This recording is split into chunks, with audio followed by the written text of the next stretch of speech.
Hey guys, what's going on? So I got our first build for season 10 and it is Shattered Spirit. Um, you guys know I've put out a whole bunch of Bone Spirits over the past seasons, but I definitely am excited to bring this one to you guys.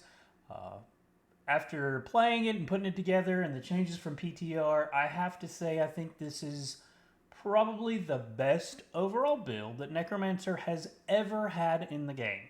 It clears incredibly high pits. It is going to be our fastest speed farmer for all other content.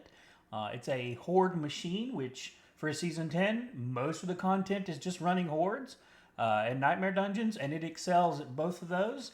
And definitely our best horde clearing build for season 10. So let's get right into it. This is a very much an in-game build. Doesn't function well at all early game. Has some very specific breakpoints. And we'll go through those when we get to the gear. For Season 10, we've been granted 2 new items for this build that have really made it shine. The first one is the new unique, Gospel of the Devotee. What this does is going to give you additional damage. It gives us the double chance to hit. But more importantly, it also provides pierce. What this does is it allows for a much better AoE clear. They pierce out in a single direction versus spraying out like they normally did. And secondly is the Chaos perk, Unstable Power. This is what brought this build into one of our top contenders for best build. And overall, this is what made this build the most proficient overall build that we've ever had. This item makes all of your splinters overpower and crit guaranteed. So it's bringing in a lot of damage, 2 separate multipliers without having to focus on a lot of crit chance or overpower and making them overpower. So these 2 are what really made this build turn into the powerhouse that it is. So let's get into the gear first. Again, there are some very specific breakpoints you've got to get to be able to keep the cooldown of Bone Spirit. We're not relying on Bone Spirit crit, which is historically how we've reset Bone Spirit, but with the ability to spam and the way that the splinters pierce, we very frequently are not even having Bone Spirits that hit the target. So you won't get those resets, especially if they're not critting, which we're not focusing on crit chance because our splinters are guaranteed to crit and overpower. So you need 50% cooldown and 20% Bone Spirit cooldown. Those 2 numbers are going to get it to where your Bone Spirit cooldown is under that mark. I have a little bit more because I haven't crit on my Rapid Ossification 3 times. That's the other breakpoint you've got to have. You have to have this hit for all 6, as well as having Shroud of False Death to get your Rapid Ossification. We'll show that here in just a second when we get to the skills, so that it's resetting instantly on cast. All right, for the gear. Chaos Uniques are Season 10's new mechanic. They're incredible. They bring a lot of power. They also allow us to put high-value multiplier uniques into locations they've never been before. So this, for example, is our new focus, the Gospel of the Devotee, and I've slotted it in the helmet slot. It's important to remember you have 4 slots with this build that you can use. You can mix and match them however you want. They do not all have to be in the spots that I have them. This is just how I looted them. So first up, we have the Gospel of the Devotee. We've already gone over what it does.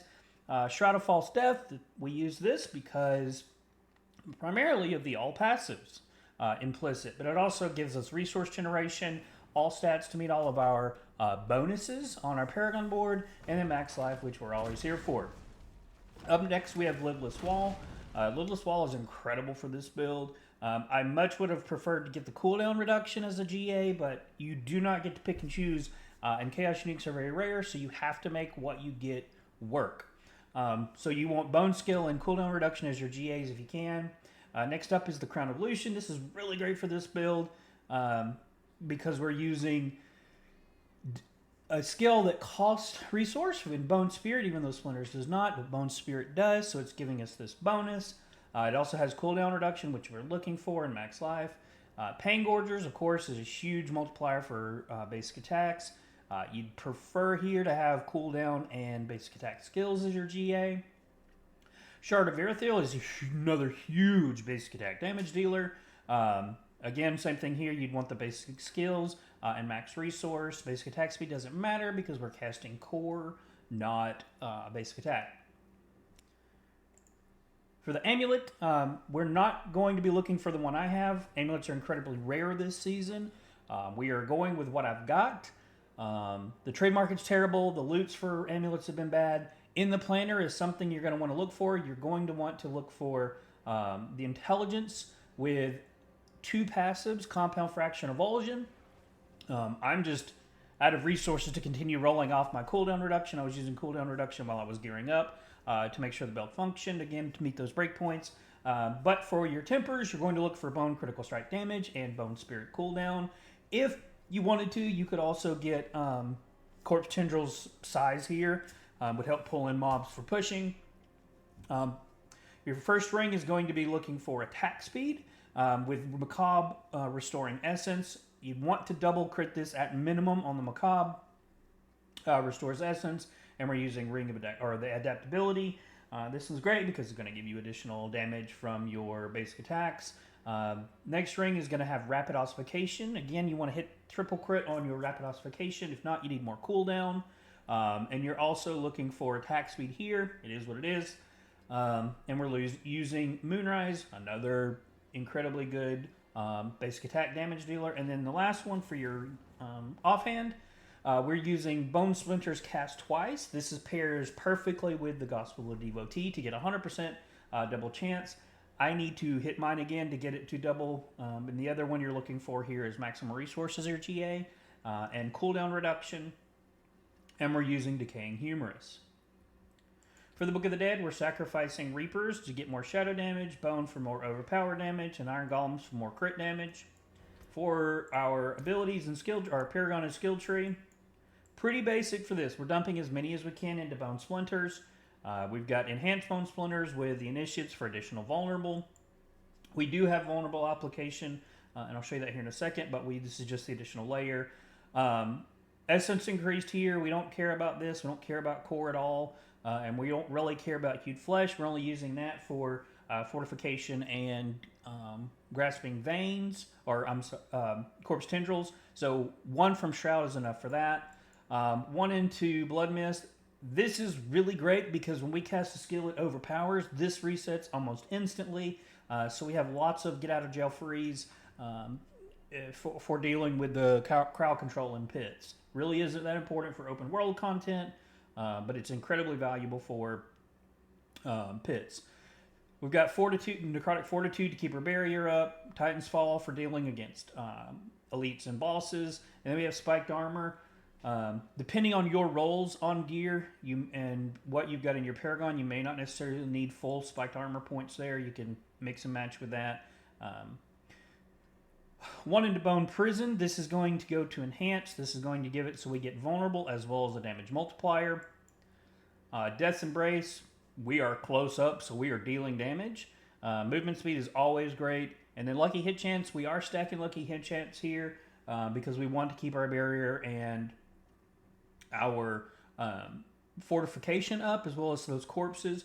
And I'm going to talk about why it's so important we keep barrier up 100% of the time with this build for pushing.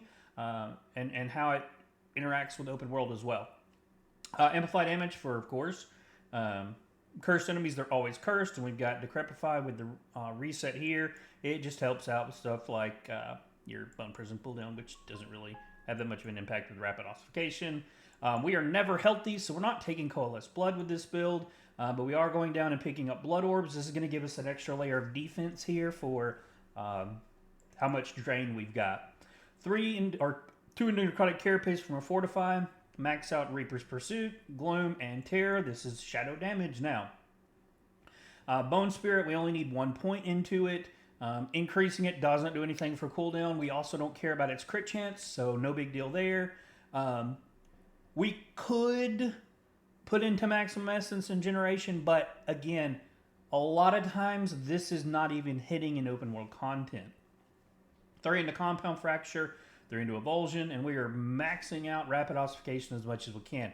1 more or 2 more ranks here would get us to 5.5, which is what we're looking for. Or, I'm sorry, 1 more point to get from the triple crit would get us to 5 seconds. This is what we're looking for.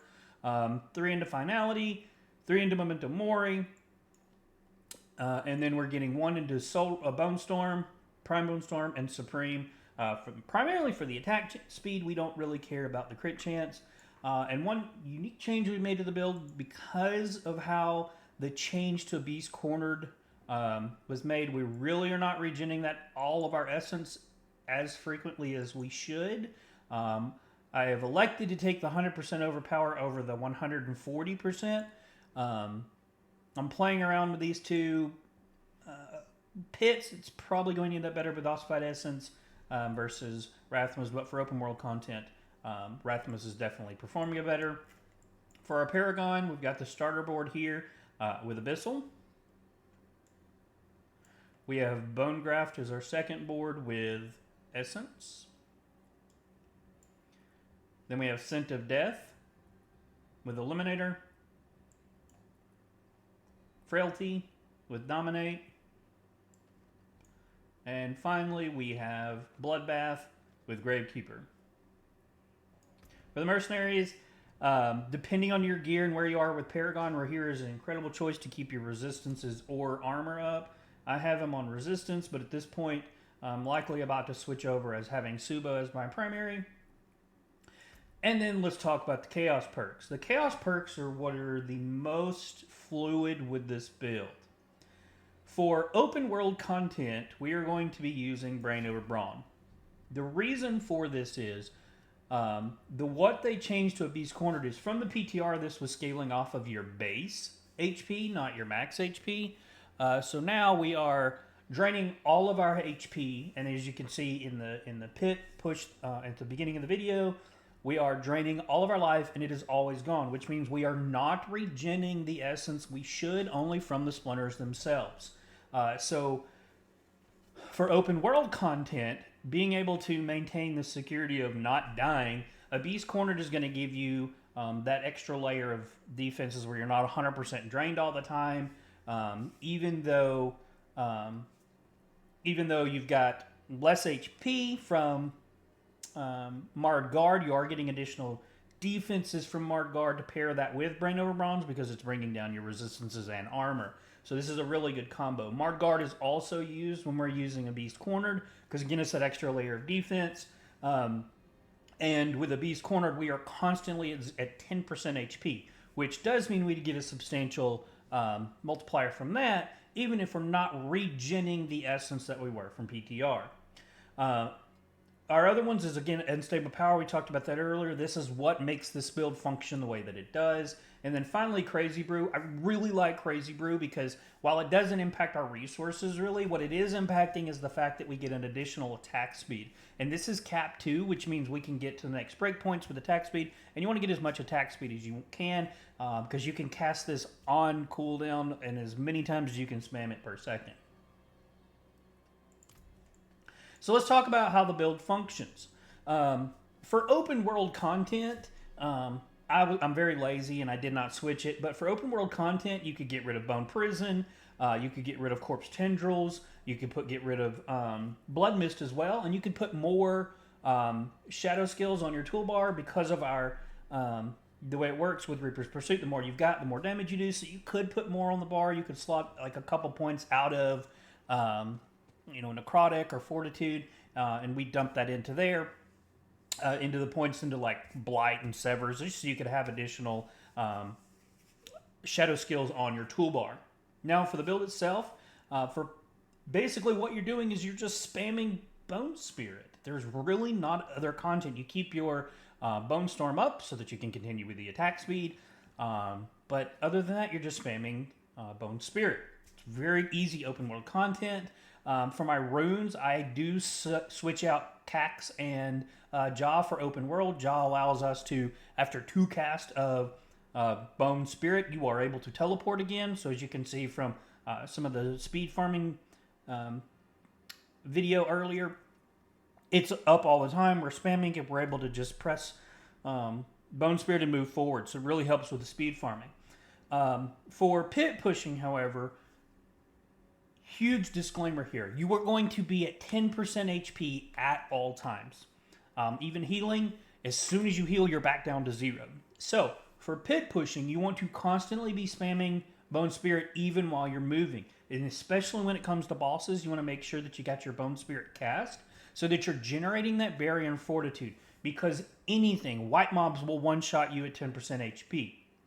So you want to make sure that your barrier and fortitude is up at all times. And the way to do that is casting Bone Spirit as you move. With the amount of lucky hit chance we've got and the amount of hits that are going out and piercing enemies, between Necrotic Fortitude and Carapace, we are constantly being barriered and fortified as long as you're continuing. So I cannot stress this enough. If you are running a pit pushing, you need to constantly make sure you're spamming Bone Spirit so you can keep that barrier and fortified generation up.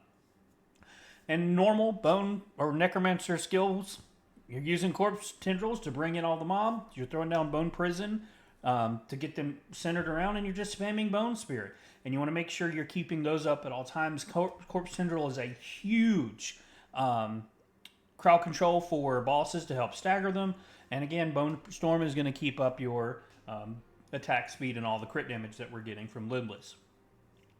So that's pretty much the build, guys. I've really been excited about this. I've had a lot of fun with it. It was not easy to get put together. Again, this is definitely an in-game build. Don't try to do this early on until you can begin starting meeting your cooldown breakpoints. So let me know what you think. Hit me up in the comments. If you're using this as well and you're seeing some different things we could change to make this better, please let me know. And thanks for watching, guys.